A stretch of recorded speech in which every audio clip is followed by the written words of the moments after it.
and wanted to welcome everybody to today's conference. It's the peer-to-peer virtual conference. This is our third time running this conference. And just a quick sound check, if somebody could just answer in the Q&A if you can hear me or not. Just respond in the questions and answers. Great, I get a yes, so thank you very much for responding. We're looking forward to today's virtual conference. This is the first session in today's webinars. I'm going to advance to the next slide here. Today's first session is how to plan, launch, run, and wrap up successful online peer-to-peer fundraising campaigns and events. Our conference hosts this time around are ACG, Cathexis Partners, HEP Data, OP3, and Twilio.org. Again, we're going to be doing sessions throughout the day from 10 a.m. Eastern this morning through 5 p.m. this afternoon with different hosts and nonprofits talking about different topics throughout the day, and we hope you can join. Again, my name is Mark Becker. I'm the founding partner of Cathexis Partners, and I'm going to be joined in this session by Maria and Adam. And Maria, you want to go ahead and introduce yourself? Hi, good morning. My name is Maria Shanley. I'm the Senior Digital Marketing Manager at Second Harvest Food Bank in Central Florida. We're based in Orlando, Florida. I oversee online fundraising, our peer-to-peer tools, social media, and we now have a story builder, so I oversee her as well. Great, thanks. Adam, how about yourself?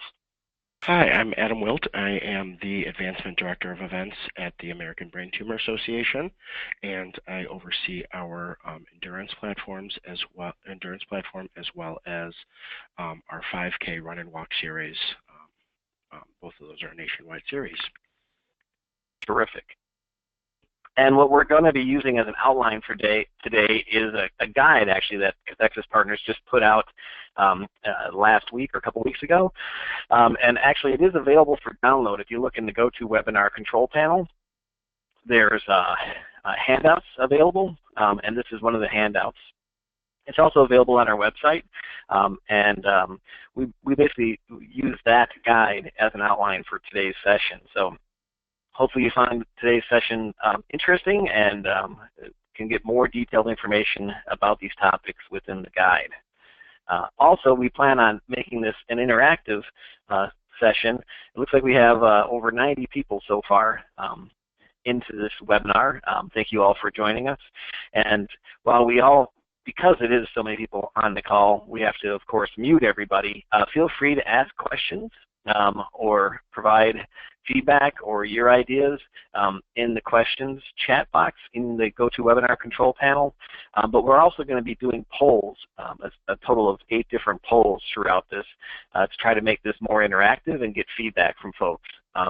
And so to that end, I actually want to kick off the first poll here, just simple question here to try to get a feel for everybody's that's on the call and what your level of involvement is. You should have just seen a poll question open up on your screen, and it basically is a yes/no question. So just take a moment to fill that out. I'll leave that up for a moment. Is your organization currently running any type of peer-to-peer or planning at least one peer-to-peer campaign? Yes or no. So I'm just going to give it a couple seconds for folks to answer that. We have 101 attendees so far, so thank you for joining us, and please take a moment to fill out that poll. Okay, I'm going to go ahead and close that poll out now and then share the results. So 83% of you are currently having or do currently have or are planning a peer-to-peer campaign, and 17 aren't. But maybe you're looking to consider it or want to find out more or just kind of curious what this is all about. Either way, thank you for joining us on today's call. All right, let me move on to the next slide here. So an introduction to peer-to-peer fundraising for those 17% on the call that haven't done a peer-to-peer campaign. Basically, it starts out with traditional run, walks, ride events, or even multi-day walks. In the case of the Avon 39 is a good example of a multi-day, 2-day, 39.3-mile walk event. but these are your standard kind of walks. It could also be rappelling, it could also be bowling, anything like that, but it's more of your traditional kind of walks. Adam, you want to tell us a little bit more about the BT 5K that ABTA does? Sure. We have our event series in 9 different markets around the country, Chicago being our first event and still currently our largest. And these events are all run and walk events, but really the kind of the core to it is, and the fundraising component of it is our participants all register, and then either as part of teams or as individuals, ask friends, families, coworkers for donations and help support our cause. And really, it's a lot of people who are obviously supporting our cause, but really they're supporting the individuals who are asking them. And so that's really where that peer-to-peer component is of getting those individuals to ask their network and their circle of influence for donations, as well as for support and being teammates as well. And that's really the kind of the bread and butter of the peer-to-peer side of things for us. Awesome. And a lot of your revenue at the organization does come through your events, correct? Yeah, from our different event variations, we're about 40% of our revenue is from those. Great, thanks. Then you have the non-traditional campaigns, like Central Florida, Second Harvest Central Florida's Food Bank, their virtual food drive. Another client of ours, Parkinson's Canada, does a Life List Challenge where it's kind of bucket list adventures, skydiving, NASCAR racing, and then ABTA also does a Breakthrough Your Way, which is a virtual fundraiser. Maria, you want to share a little bit more about your virtual food drive?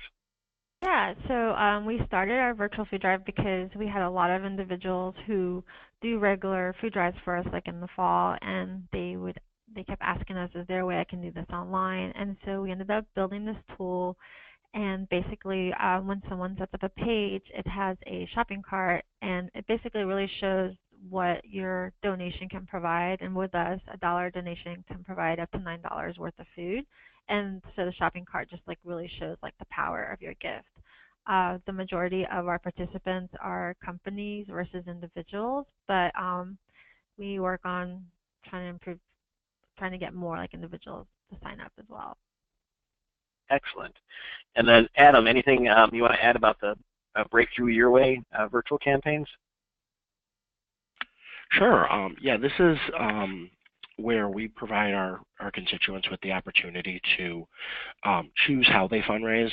And so a lot of people may not be either in one of our markets for our 5Ks or for the endurance program, but they also want to coordinate an event on their own. Sometimes it is a 5K or an endurance event, but a lot of times it's some sort of party, some sort of social event, even sometimes like golf outings, things like that. So this provides them with a team raiser page. They get a fundraising page for this where they can solicit donations from individuals as well as post information and details about their event. Terrific. Thanks, guys. Let's talk about planning your peer-to-peer campaign. First thing we suggest is going out and looking at what other organizations are already doing. Every year, the Peer-to-Peer Professional Forum puts out the list of top 30 fundraising campaigns. That might be a good place to start. The ones that raise the most money: American Cancer Society, Alzheimer's, Heart, Avon, 39, those types of things. All those are listed up there. You can go check them out. Maybe even look into the registration, go through the registration process. Some of them have registration fees, others do not.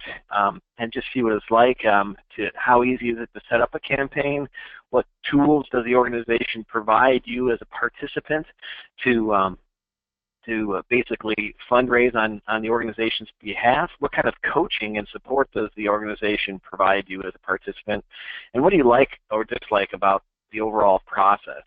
And while we do recommend going out and seeing what other organizations are doing, definitely make it your own, and don't just steal directly from and borrow from other sites' content and flows, but and branding. Obviously, we don't want to recommend any of that. Just use it as a way of seeing what other folks are doing, what's working, what you like and what you dislike, and then go ahead and make it your own. The next step in the planning phase is really identifying your goals. Financial goals, how much overall are you looking to raise with the campaign? How much does the average fundraiser do you expect them to raise? But also the non-financial goals. How many participants are you going to get? How many team members do you want on each team if it's a team fundraising type of campaign? Other financial goals as well, and then make sure you have internal agreement on those goals, right? Because at the end of it, you might feel like you were very successful, perhaps if you have the role of the event manager, but someone else on the board or your executive director might feel that it fell short. So making sure you know what those goals are, even if you can't control what they are, know what they are, make sure there's as much as possible agreement within your team internally, and then we'll talk later on about tracking those. So time now for our second poll of the session. Let me go ahead and launch this one. Second question is, do you feel your organization's campaign goals are well-defined and agreed upon internally before the campaign starts is kind of assumed in the question. So yes or no on that. I'll leave that up there for a few more moments so people have a chance to vote. Again, do you feel your organization's campaign goals are well-defined? Go ahead and click right in there and give us your vote. We have, right now we have 122 attendees on the session, so thanks for joining us. And about 60% of you have voted. Come on, people, get up there and click something. Thanks for taking the time to do that. I'm going to go ahead and close that out here momentarily. Just give you a couple more seconds before I close that poll. And again, thank you for taking the time to do that. Now I'm going to go ahead and share the results.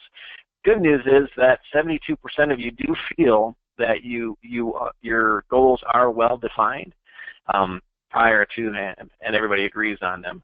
28% say no, so that's also, I think, good news that you at least acknowledge that, and we can make recommendations and check out the guide for some suggestions, or feel free to reach out to us if you need any help and how to kind of get that agreement internally on your goals. So thanks for taking the time to do that. All right, next thing is in the planning stage is determine your budget, right? How much staff time are you going to need? What's the monetary equivalent of that? Marketing costs, both, again, in staff time and creating emails, sending out social media tweets, that type of thing, but also any physical marketing channels that you're paying for, costs of your platform, your online software, any kind of kickoff party or any kind of supporting events that you might have that kind of lead up to the physical event, or any kind of kickoff for a virtual campaign you might be doing, and then the actual physical event logistical cost if you're doing a physical event. Obviously not a factor if you're doing a virtual campaign, but a lot of these other costs still do matter, especially when it comes to virtual campaigns. Marketing and staff time should be definitely increased to make sure that people are even aware that you have a campaign. Then decide on the format, right? What type of campaign is it going to be? Are you going to do a 5K in a physical event?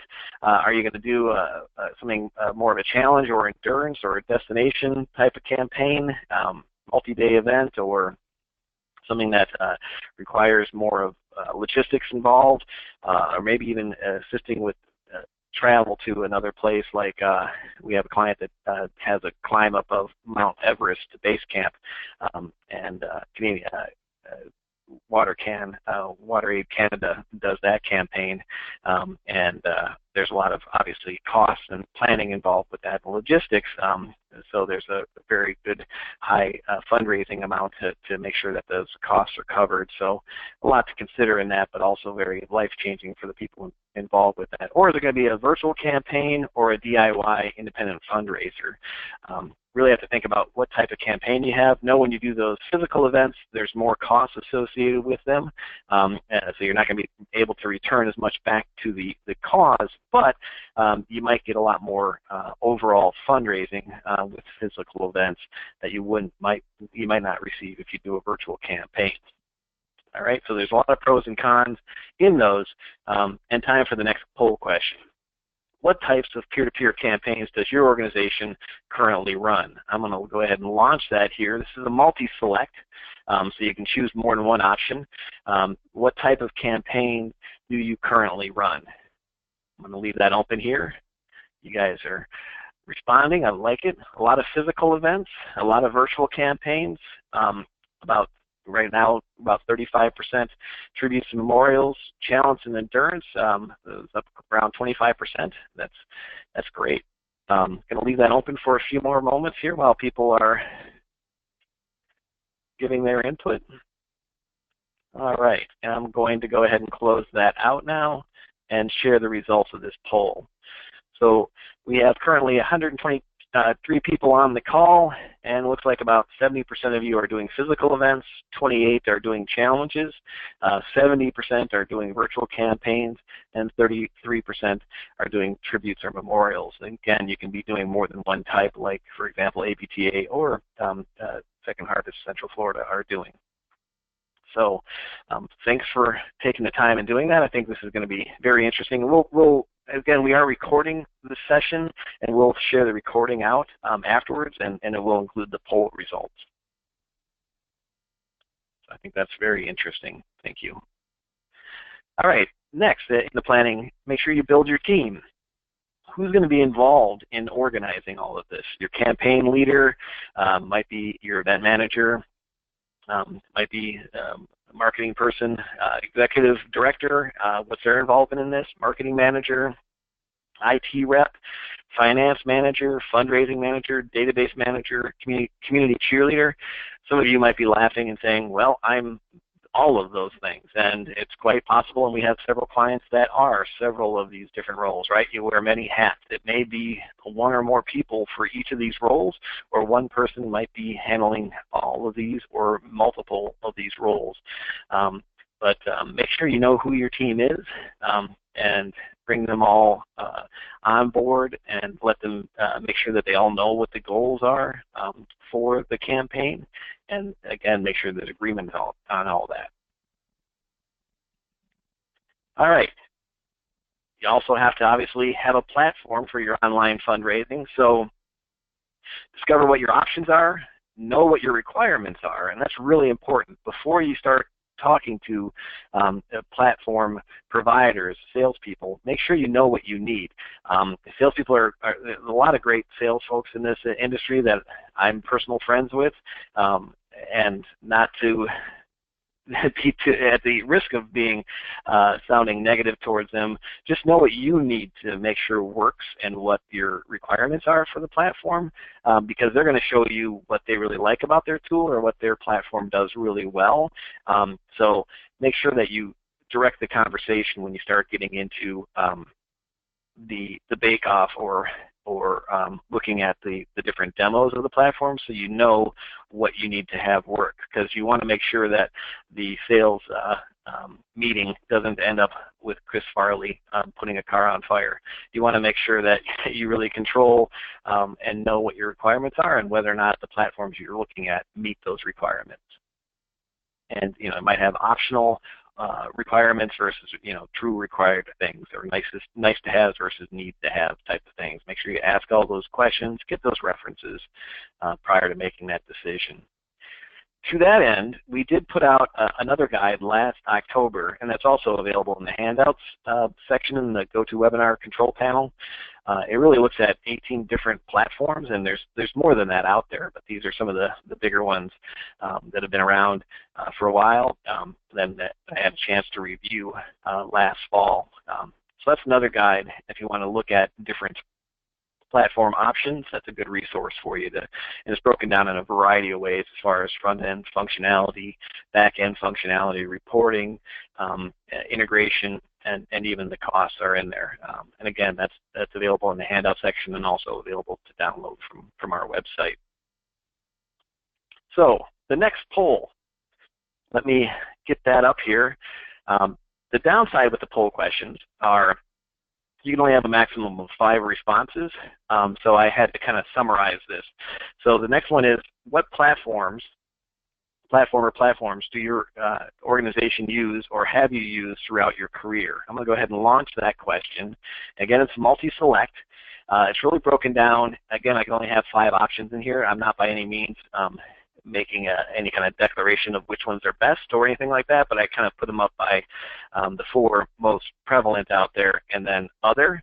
So we have Blackbaud, which is TeamRaiser, Friends Asking Friends, or Kintera, or Sphere, it might be known as, and TeamRaiser, it used to be Convio. They also have Everyday Hero, and then there's Classy, Donor Drive, or Global Cloud, Donor Drive by Global Cloud, and then FrontStream has Artez, First Giving, and then there's all the other ones. And again, only limited to those selections because limited to the number of answers. So I'll give you another moment or two to answer. I always find this very interesting when I have a webinar or a session and get a show of hands of who's using what. I find it kind of interesting. So I'm going to go ahead and close this one down now, and then show the results. And this makes me think I did pretty well on putting the 4 up there. So about 54% are on Blackbaud, 21% Classy, 14% Donor Drive, 10% FrontStream, and 43% are using other tools. And that could be Giving Spirit, Great Feats, Rallybound, QGive, a lot of other great options out there. Just again, couldn't list them all. So thank you for taking that poll. Just goes to show you, you may or may not be aware of how many different tools are out there. And again, even, let me show this screen again, even this slide doesn't list all of them. And we'll probably be making an update to this guide next year with additional options and looking at different things. So thank you for taking the time for that poll. So let's get into building your peer-to-peer campaign. All right, the first thing is create a story. What problem does your campaign solve? What difference does one donation make? And how do you want people to feel about your campaign? And again, I think the Avon 39 campaign does a really good job of that. This is their campaign. This is a screenshot of their campaign for 2017, Warriors Wanted, and it talks about where the money goes, how they make a difference in the world. And then another good example, I think, is right here in Central Florida. And Maria, if you want to talk a little bit about kind of how the virtual shopping cart and how you use that to show people the buying power and the network that you guys work with. So an individual, when they set up their page, when someone goes to donate, they have the option to it's like a representational tool, so it just really shows them, like for a $35 gift, we can provide almost 1,500 apples, and so it's almost like a shopping experience for them, and then they can check out, and so they have the option to either go through the shopping cart or they're able to just strictly just donate a specific amount. We've found that the majority of the people come to our page and just donate, but we think it's important to have those graphics there because it really does show the power of their gift and what we're able to do with it. Awesome, thank you.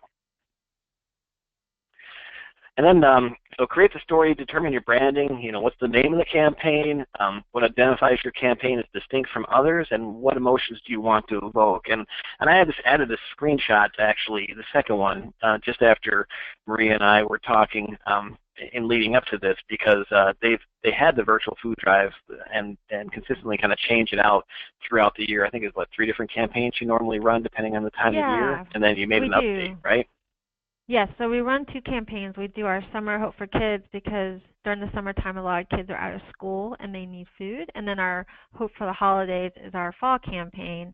And so after Hurricane Irma hit, we had a lot of response, from, not just from our community, but from out of the state, of people wanting to help out. And so we ended up launching our Hope for the Holidays campaign early, and we added an option so someone could register for a Hurricane Irma virtual food drive. And by doing that, we're also able to make sure that those gifts get designated to that specific fund. And we ended up changing our logo on the left-hand side. Usually it says Hope for the Holidays, but now it just says Second Harvest until October or November. Then we'll change it back to just Hope for the Holidays. Perfect. All right. Thank you very much. Next, in building out your campaign, create a comms plan. Map out each campaign step. Consider your audience. Who's going to be receiving this? Who are you working with? Who are your constituents? Who's going to register? Who's going to donate? Think about your message points and start thinking about your communications channel. Right? It's not just all about email. You might have direct mail. You might obviously social media. It's getting more and more important. You might do radio spots, local TV or national TV, all of that depending on the size. So make sure you're thinking about all of your communications channels when you're putting together your communications plan. And then also think about how it fits into your general communications going out from the organization as a whole. Right, time for another poll. Does your organization have a communications calendar created in advance of the season? Let me go ahead and launch that. And there's just a single answer, yes, no, but the no are two different options. No, but we should, or no, we're doing pretty well winging it. And that's not a bad thing to do, but have a plan is always a good thing. And you should always, have a plan, but in my mind, you should have a plan and then know to adjust it based on what's happening in the world, in your industry, in your local environment. And I think Maria and what they're doing over there at Central Florida Food Bank is a great example of that. Once Hurricane Irma came through here, they obviously were very, very much involved in that and made sure that they addressed that. I'm going to go ahead and close this one out, this poll. All right. And then I'm going to go ahead and share those results. So 72% of you do have a communications calendar. Terrific. And then 26% say no, but you should, which is good. At least you acknowledge that you should. Especially if you do a campaign year over year, it'll save you time next year if you have that communications calendar built and save all that content so you don't have to start from scratch every year. Obviously, again, you need to react and adjust based on how your metrics are doing, what's going on in the world, what's going on in the environment, logistical changes for the physical event, if you're doing a physical event. But you should always have we always recommend a communications plan in advance and then adjust as necessary. All right. So developing a communications calendar. One tip that our folks have is write down the date of the last communications and then work backwards from there, and then put together your communications calendar, spreadsheet, Google Sheet, whatever it is, shared Google Sheet or whatever, on a local drive that people can see, having what type of communication it is. Direct mail, maybe it's a system-generated autoresponder that goes in after someone makes a registration or donation. Facebook post, Twitter post, YouTube video, just put all of that in there. And again, compare it against your overall communications calendar to make sure you're on track with things and not stepping on your own toes. Then go in there and create the content once you have your calendar. Group similar messages together, refer to your communications calendar and campaign story whenever you're writing this up, and make sure you proofread your work and send it to a test group. This little screenshot in here is actually an old screenshot from an old campaign we helped Central Florida with Maria and her team way back in the day. And it just shows the power of the platforms. In this case, this is using TeamRaiser for the virtual food drive. And, it allows for personalization, entering in people's, whether or not they've updated their personal page. If they haven't updated their personal page, it gives them one message. If they have, it gives them another one.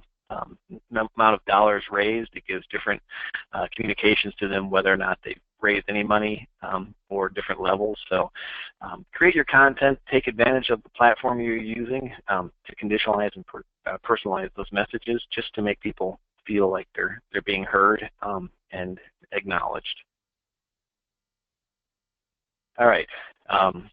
Then go ahead and obviously and configure your platform. And we really break it down into a few different steps whenever we launch a new campaign with a client. There's actual platform configuration, which is clicking in, setting different goals, naming the campaign. Then there's the look and feel or design of it. And then the other big bucket, and really probably the time you should spend the most time on, is the content itself. Again, what goes out in autoresponder messages, what goes out in sample emails or tweets, your kits, your toolkits, your different fundraising guides, anything you can do to help your participants do your fundraising job for you and the organization, right? And I was trying to think of a good image to put here. I thought this is at least a good summary of about planning all this and making sure as much as possible going into the last minute, so you're not making launches or system updates, for example, at 3:30 on a Friday when everybody's that could really support you at the platform vendor and your IT team has gone home for the weekend and leave an error up there. Plan your configuration and your entire launch well in advance if possible. And I'd never recommend launching on a Friday as a general rule.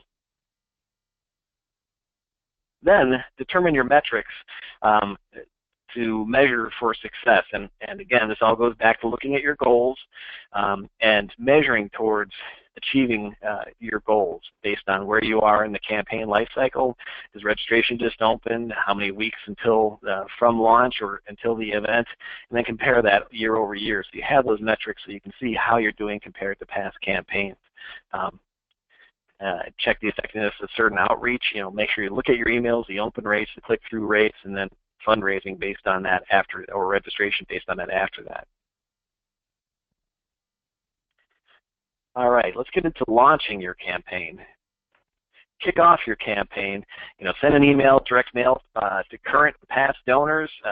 Post on social media, the website, signs. You might do a light box or a modal on your website to highlight this campaign. You might just send out email communications or put it up in the recent news on the homepage of your site.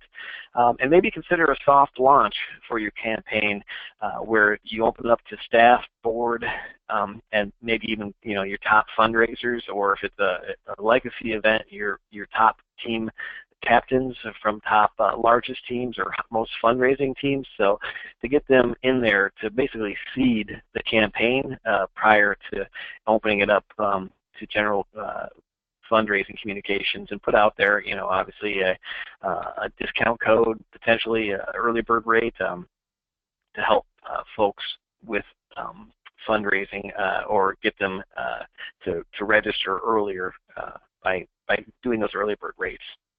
I have a screenshot here of a campaign. Actually, Maria, you just launched yesterday, right? Yes. You want to talk more about that one? We're the charity for the Disney Wine and Dine race that's coming up in November, and so with the race, they give us 15 slots, so we can have runners fundraise for us for those slots. And so we've been talking to some local running groups in our community already, and kind of just putting them in their ears. And now that we've launched it, we launched it with Everyday Hero, we're going to start recruiting individuals to fill up these spots.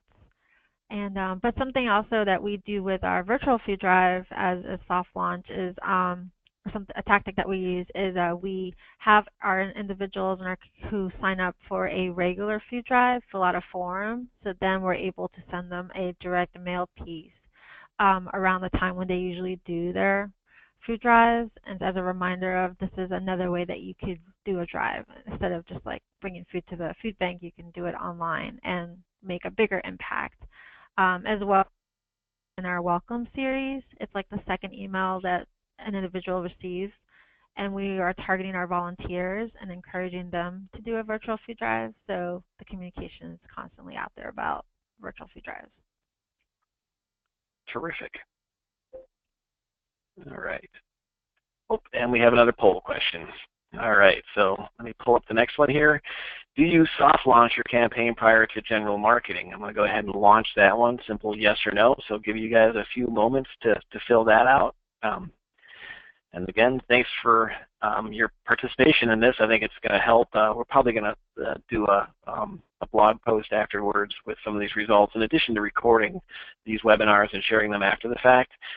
No worries, your vote is private. It's just the actual percentages that are shown here. Your individual votes are not. So no worries there if that is a concern. All right, I'm just going to give people another moment or two to answer that poll question. Just go ahead and click right in there, and then I'm going to shut that one down and share the results. So about half do, about half don't. Not a right or a wrong here, I don't think. Just something for your consideration. Again, to do a soft launch. Again, it might not make sense for your campaign, or if you have a legacy event where you have some really diehard participants that are really passionate about this, you also don't want to offend anybody if you soft launch it and didn't include them. So, again. No right or wrong, but something to consider, a soft launch to really seed that fundraising and show people that it's already up and running. And also, if it's a first-time use, definitely a good way to kick the tires and make sure everything's working right. If you're using a new a tool, a new platform, or just completely new branding, whatever it might be, it allows you some time to check out what is or possibly is not working right. All right, thanks for playing. This is Ed. One thing with a soft launch that I found is a lot of times when you're working with like a committee or you have some key constituents, sometimes it's good to get them registered early, especially for those of you who may have a counter of how many people are registered for your event on your website. A lot of people don't want to register for an event that has nobody registered, and so having that soft launch sometimes can help when you make your big promotion, because you already have kind of people committed to it, and it really helps. It helps those who have that kind of fear of missing out to kind of get on it and sign up since they see other people already committed. That's a great really point. Good point. Yeah, thanks, Adam. Then we get into recruiting your fundraisers, right? Identify who you're going to target, past participants, if it's a legacy event, key constituents, all constituents. Consider that along with other campaigns, so you're not cannibalizing from other campaigns with what you're launching now. Know what to say and when to say it, and then think outside the box. And I think, again, Second Harvest has some great examples here. Maria, anything else to add about what you did here? And just going back to what Adam just said, when we did send out this e-blast, we already had 63 people that had already registered, so that was definitely something that we pointed out in our messaging that said, you should join these 63 individuals and help fight hunger.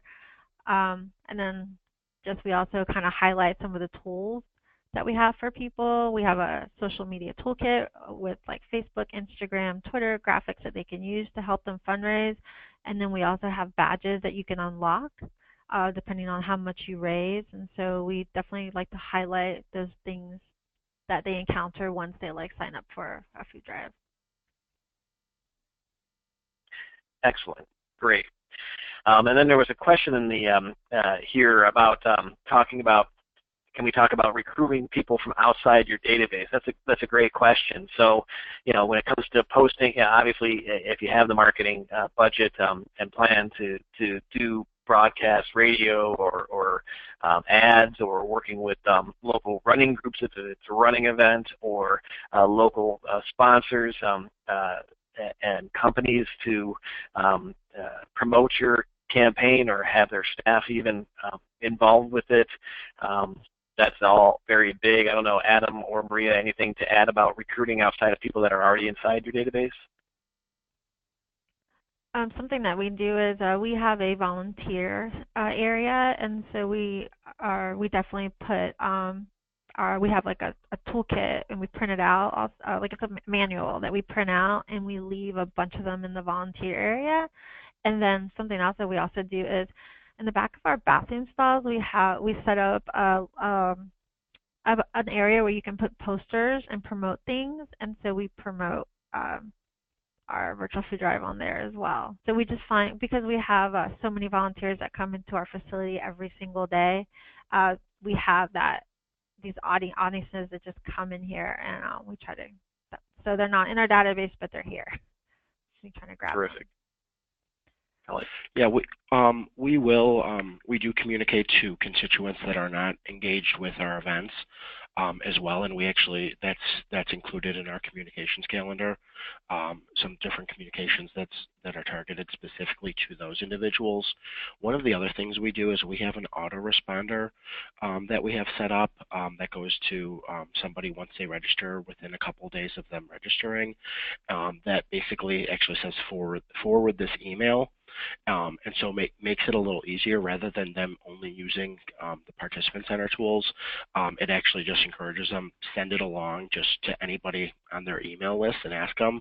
That way they don't have to, it's formatted, it's set up, ready to go, asking for them to donate and fundraise for the event. So they don't necessarily have to do any extra work other than just forwarding one email. Great we tips. use that too. I like that email. Mm-hmm. Yeah, it's handy. Yeah, use the systems, right? This platform is there to make your lives easier. So definitely know the capabilities of the platform you're using, and take advantage of those features so that you can, set it up, set it, forget it, basically. All right. Let's get into coaching your peer-to-peer fundraisers, right? How do you get them prepped and help them fundraise on your behalf, or if it's a physical event, maybe even help them with training for a 5K, a marathon, a very long walk, that type of thing. So coaching tips, make it fun. Here's a campaign that I've been keeping an eye on. We worked with Many versus Cancer a bit in the past, and helping them select their platform. I'm seeing great things come out of what they're doing with this campaign from the prostate cancer group. And basically, I think they put a lot of the examples right here. Keep the message succinct, use bullet points, graphics, and videos. Keep content varied, so it's just not a bunch of flat text. Keep it fun. Use thermometers and social badges, as you saw in the example on the previous slide from Second Harvest, Central Florida, where they have badges for as people fundraise. I think they do a great job of using those badges, kind of gamification to show people, inspire them to raise more funds, and then give a shout out to them once they do. But yeah, make it fun. Videos are always really can quite often turn viral, or more likely to than a flat text email. Use emails for top fundraisers. Show them off, what's working, how they raised a lot, had a bake sale, what they used to ask for money, get over concern of fear of asking for money. Tips for fundraising, thermometers, again, examples of what funds can do, where the money actually goes to, and inspirational stories about how the funds raised are being used to support the overall mission. And then right here we have a couple of different screenshots that Adam had provided. Adam, anything to add about these? Yeah, a lot of peer-to-peer fundraising is obviously getting people to take the first step, and that's to actually fundraise. A lot of campaigns tend to have the challenge of having a lot of non-fundraisers. One of the things that we always do is obviously we encourage people to make a donation themselves, and that you can actually see that in the kind of the way to raise $250. Asking people to personally make a donation. A lot of times people think that their registration fee for an event that has a registration fee, they think that is making the difference and really making the impact. But it really, we find that having people show that they have some skin in the game and really that they're invested in the cause makes it a lot easier for them to ask others, and kind of spelling out how they can ask or how they can set up a fundraiser. A lot of times it's really easy to say, oh, do a fundraiser, fundraise some way, but people don't necessarily need you to walk walk them through every step once they come up with an idea, but sometimes they need some inspiration in terms of what the ideas can be or how they can go about making an ask. If you can, the more you can quantify it and simplify things for your prospects, the more likely they are to take that first step in actually fundraising for your cause. Perfect. Thank you. And also make it social, right? Images and stories, videos, pictures, ask for reposts, retweets, create a hashtag for your campaign. Here's another example I threw in here from Adam. I don't know if anything else to add. You have an early bird registration discount code in there. Anything else to add there? Yeah, the early bird code, really what we're looking to do is, and there's a direct correlation between how far out from an event somebody registers to how much they fundraise. So it gives you more face time with that individual and more time to communicate when they're registered than when they're not. So we really try to encourage people to register early, not necessarily because we want to push or inflate our early numbers, but rather because the more time and opportunity we have to have direct communication with them, the more opportunity we have for them to fundraise. For most peer-to-peer events, the majority of participants register within a month, and a lot of times, I know for a lot of our events, within 2 to 3 weeks of our events is when about half of our registration takes place, including event day. So the more that you can get people to register early, the more opportunity they have to fundraise, because most people who are registering the day of an event are not going to be fundraising much for your organization. Great point. All right, make it personal, get personal, right? Call your fundraisers.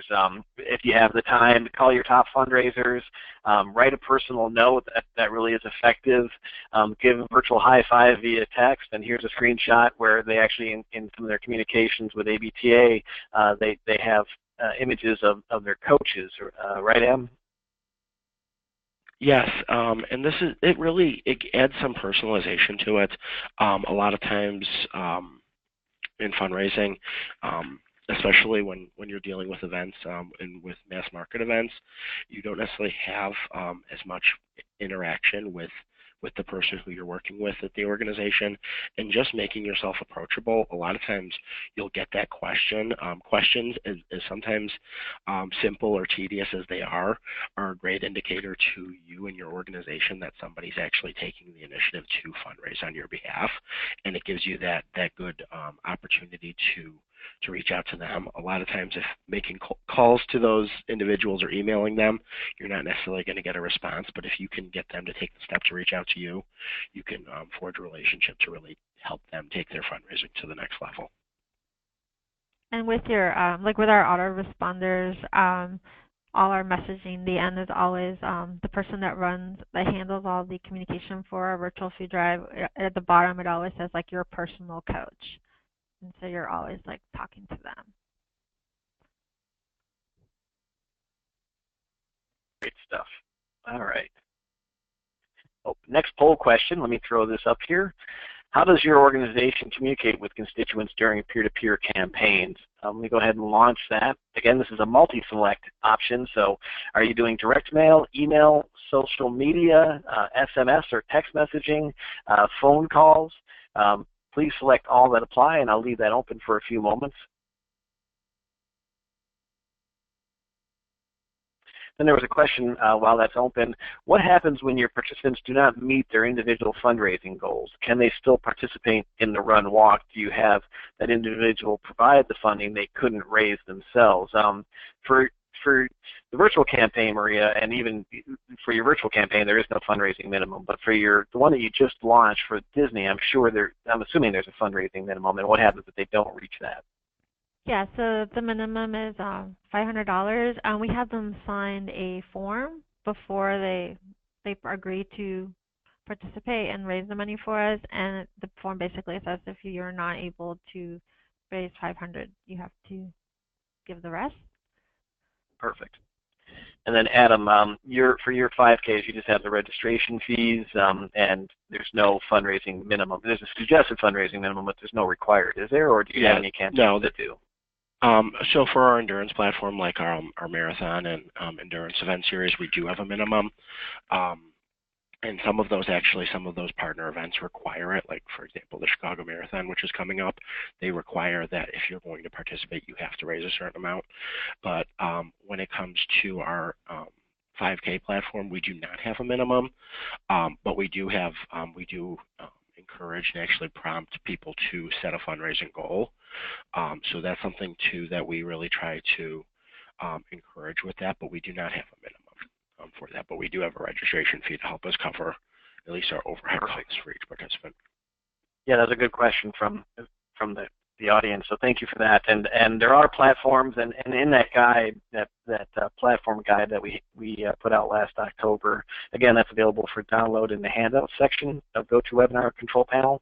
You should see that there. If not, feel free to reach out to us afterwards. But one of the things that we talk about is whether or not the platform itself offers up some kind of a delayed self pledge or credit card guarantee functionality, where if there is a fundraising minimum, can the software basically take that like a credit card, like a car rental, and hold on to that reservation or that credit card information in a secure token environment, and then charge it at a later date for anything that if they haven't met their minimum to charge their credit card difference. So that is available in some platforms. Now I'm showing the poll results for how does your organization communicate with folks. Interesting, I think. 97% email, not surprised there. Direct mail, 32%. I'm actually a little surprised that many people are doing direct mail. Great to see, great to hear. Social media, 86%. Great to see that number being as high as it is, and I'm sure it'll only get higher. Interesting to see that 10% are doing text messaging to their constituents. So I didn't realize that was. I know it's a buzzword, but seeing it actually implemented successfully, haven't seen too many cases of that. I would love to talk with folks that are doing successful text messaging campaigns and connecting that back to their constituents and their participants. Would love to chat more about that. In fact, I think there's a session about it later on today that Twilio.org is going to be doing. So there are folks that are doing it right. It's just kind of early days in a lot of cases. And then great to see 55% are picking up the phone and calling folks as well. So thanks for participating in that. All right, and don't forget to segment your lists and tailor your messages to your participants, right? Maybe you'll have a separate email go out to team captains or conditionalize it so if they are a team captain, they get an extra sentence or paragraph at the top, kind of encouraging them to go ahead and recruit more team members or help with sharing fundraising tips, that type of thing with their team members. Then you might have separate individual messages for individual participants versus team captains or even team members.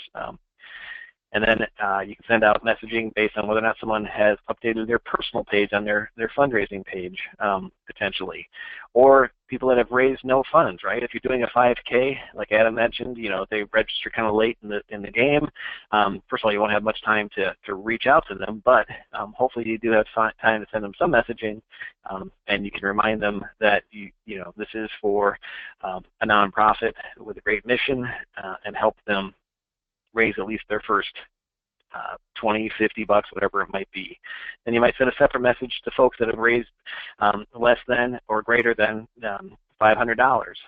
And then also messaging might be different for folks that have sent emails or haven't sent emails out of your fundraising, peer-to-peer fundraising platform. So think about segmenting your audiences and conditionalizing content based on those segments. And again, don't forget to listen, take an online survey, see how things are going, get together either in-person meetings or online, community, responding to emails, putting those phone numbers and emails in your emails to show people, and on your website to make sure people know who to contact and how. I think that screenshot that Adam had with the coach image and all that is a great example of showing the humans behind the campaign and how you can reach out to them. All right, so let's get into wrapping up your campaign as we're wrapping up this hour. Analyze your campaign, right? go back and look at your goals and look at your metrics and make sure you have all the numbers to see how you did. Look at other factors that might have affected how you did, either environmental, industry-wide, economy, weather, whatever it might be. What affected or helped your marketing campaign. It did great. It didn't do great. Debrief your team. Share that all the results. Do your postmortem. What worked, what didn't, and then look ahead at how to what to do differently next year to address those trends. And here's a couple screenshots from some analytics we did with ABTA previously to kind of look at where their registrants came from, and also look at their lapse versus loyal participants and how many folks fell into each one of those. And I think ABTA does a really good job at looking at their events and reviewing what worked, what didn't, and really adjusting based on that. While I'm sharing this next poll, which is do you feel your organization does a good job of campaign analytics? I'm going to ask, go ahead and answer that, everybody on the call. I'm going to ask Adam, anything to add about analytics? One thing I think analytics definitely helps with and always reminds you of is don't forget the people who missed you last year, especially if you have an ongoing peer-to-peer campaign. A lot of times people have things that come up in life so they can't make it to one year's event. But a lot of campaigns, I think, focus on the prior year participants without going back beyond that. So don't forget those people. Sometimes people just had a conflict. Weddings, showers, family events, personal things. So that's something to definitely keep in mind, is really focusing beyond that, because reactivating those lapsed participants, those people who didn't come back for year two or for the previous year, really can make a big difference. And a lot of times that's low-hanging fruit, people who already know how to fundraise and are familiar with your campaign, rather than focusing only on new acquisition. Great, thanks. And I just shared the results of the poll, so not surprising to me. About 43% said yes, you feel like you're doing a good job of analyzing your event, and about 57% say no. Definitely check out our guide and also other resources, and feel free to give me a call if there's anything we can do to help with that. There's a lot of low-hanging fruit that can and should be done, even if it just starts with how many $0 fundraisers do you have in a 5K, for example. There's a lot of organizations that really just focus on the participants and the number of funds raised, but then looking at your 0 fundraisers and drilling into that and seeing what you can do to get people to actually fundraise can really make a difference. All right, don't forget to say thank you. Send a wrap-up email. Call your fundraisers. Consider a wrap-up event, a post-event thank you in person if that fits into the budget.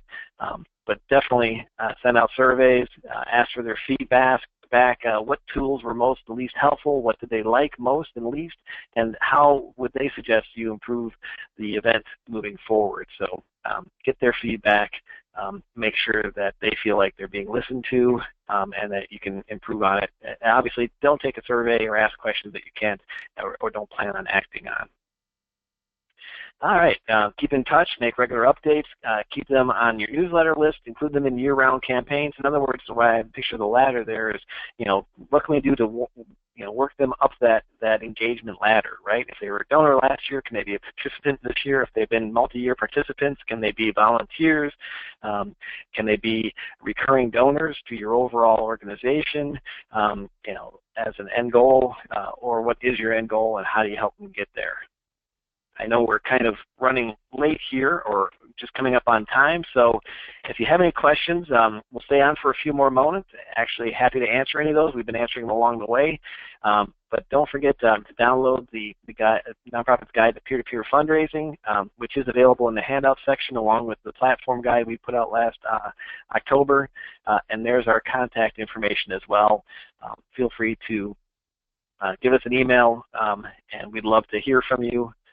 And happy to answer any questions you might have. If you are going to be attending the next call, I do have to say, remind you, to go ahead and hang up. This call will end, and then there's a separate call-in for the next call.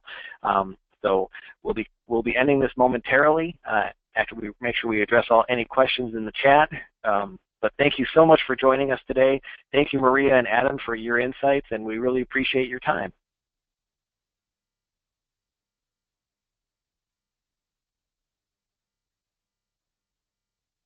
I'm not seeing any questions in here. So at this time, I'm going to wrap up this session. And again, thank you for your time today, and hope you can join us for other sessions throughout the day.